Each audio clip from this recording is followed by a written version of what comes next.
利用这个短短的时间，我要跟世界各地的莲友们来介绍，有一本书叫做《台湾奇案》，作者叫做净慧法师。他出生在公元1939年，他曾经当过法官，当过律师。他的心地非常的慈悲柔软，为善不欲人知啊，常常牺牲自己来利益别人，成就别人。他出家前曾经以陈女士的名字撰写这一本《台湾奇案》，他当法官律师期间亲自办过调查过的这些陈年往事真实的案例。那么这本书就显示出善有善报，恶有恶报，有鬼神的存在，有佛菩萨的感应，这种种的情形，让大家醒悟反思，启发信仰，大家都有悲愿，让人能够向善，有希望，有光明。师父看了以后很敬佩这一位现在是老法师咯。各位，在这本书当中，他提供了好几篇很短的小故事，这是早年在他们公务机关里面所严厉禁止对外传播的那种怪力乱神的案件。当时他们绝对不准讲，不准承认，因为在威权统治的时代，这是混淆视听的，动摇社会人心的。很快时代已经改变了，终于进入了更开放、更民主的自由时期。按理这些禁忌也应该可以抛之脑后。那么现在师父要讲他的内容给大家听听看。他曾经办过这个案件，大约在30多年前吧，这一位法官就是净慧法师，被奉派到基隆服务。他本身是台中市人，他从来没有到过北台湾的渔港这个地方，每月至少有20多天不停的下雨，整天呢都阴阴霾霾的。有一天，他们突然接获民众的报案说靠近县市交界的深山里面呢，发现一具无名的女尸。由于刚好是他值班，便约同法医以及2名助理前往现场去查看。他们一行人坐车到山脚下，便没有路了，大家只好下来自己走。法师本身是外地人完全不熟悉基隆，何况这罕见人迹的偏僻荒山，处处天雨路滑，步步艰难他们走到天都快黑了，仍然走不出这个迷宫的山间小径。法医跟助理不禁摇摇头，就告诉法师说，再走也没有用了，因为我们真的迷路了。他们在十分着急情况下，意外的发现一位妇女朝他们走了过来。他说，先生小姐啊，你们要去哪里啊？想找谁啊？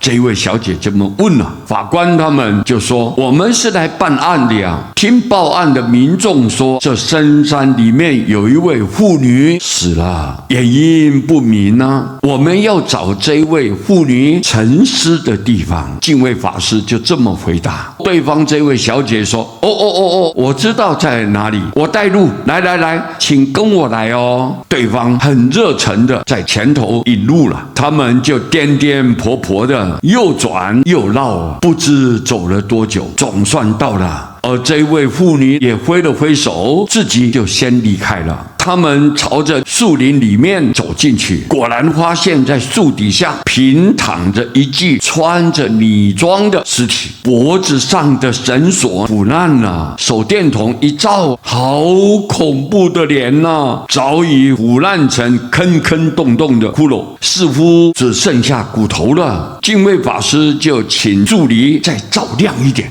以便把整具尸体做全面的观察跟研判了。当他们把灯光打到最亮的时候，大家都情不自禁的异口同声惊叫了起来这一身打扮不就是刚刚带路领我们来这儿的那一位妇人吗？这时候净慧法师全身起了疙瘩，一再发抖甚至2脚都僵硬了。同行的法医跟助理吓得面如土色，天色越来越暗了。他们4个人归心似箭，所幸很快就到了山下，一坐上车便安定了不少。不不久呢，总算看到了他们的办公大楼啊，他们互相说声再见，便各自回自己的单位去了。净慧法师也跑进自己的办公室，先向上级报告，便开始寻找失踪人口的申报资料，盯着照片一张一张看，默默不发一语啊。好多同事看他魂不守舍的，都知道他在山上一定被什么给吓到了。他们都是过来人啊，心里必然有数啊。他们就问了：你不是说那个尸体早已腐烂成骷髅了吗？你连他长什么样子都没有半点概念，你又如何能从照片中核对出他到底是谁呢？他们原以为净慧法师好像傻到这种地步啊，有一点好笑。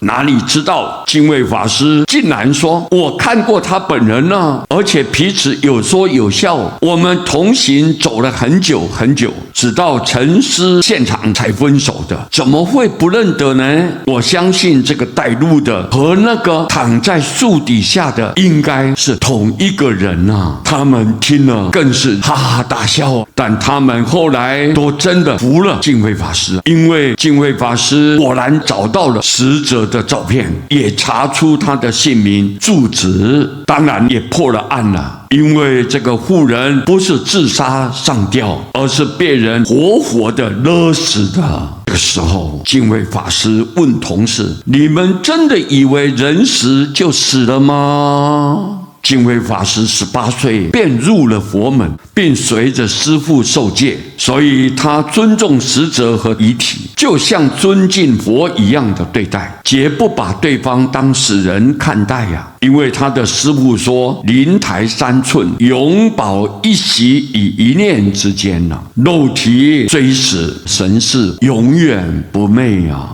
佛一再的强调告诉我们众生，虽然一切都不存在，但是有一个不会中断的是什么东西呢？就是我们的神识。你的神识应该要去哪里？死了之后，肉体虽然离开了，但是它明明白白、清清楚楚，永远存在于天地之间。你做善就感召到善的地方，你做恶就堕落黑暗的地点，这是自然的因果报应，如影随形的跟着你。善有善报，恶有恶报，不是不报，是时间未到。你的神识要承担你在世间的一切因果，会继续过着你应该得的报应生活。我们知道有这样严重性，应该要谨记在心。感谢各位能够来探讨这个公案，对大家是一个很大的警惕。净慧法师是非常了不起的一个人，我们很感恩他，把他所经办的这些公案如实的让后代的人都能够了解，感恩他，